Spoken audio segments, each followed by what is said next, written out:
Yesterday, December 7th, 1941, a date which will live in infamy. The United States of America was suddenly and deliberately attacked by naval and air forces of the Empire of Japan.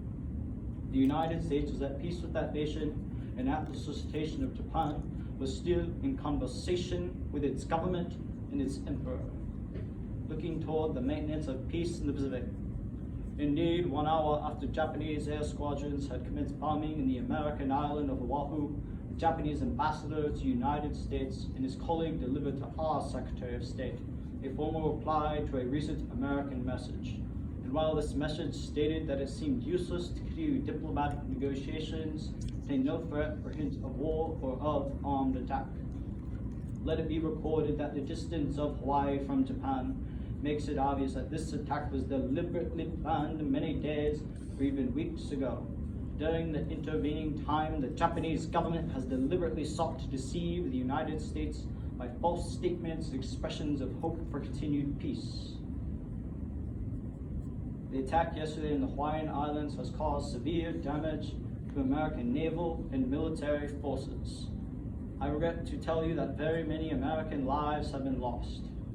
In addition, American ships have been reported torpedoed on the high seas between San Francisco and Honolulu. Yesterday, the Japanese government also attacked Malaya.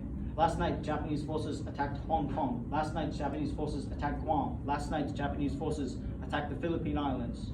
Last night, the Japanese attacked Wake Island, and this morning, the Japanese also attacked Midway Island.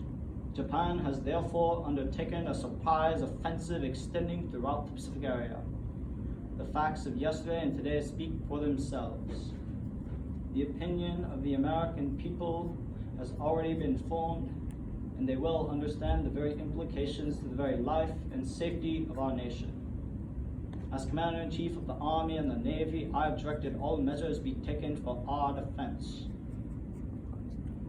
But let our whole nation remember the character of the treachery against us.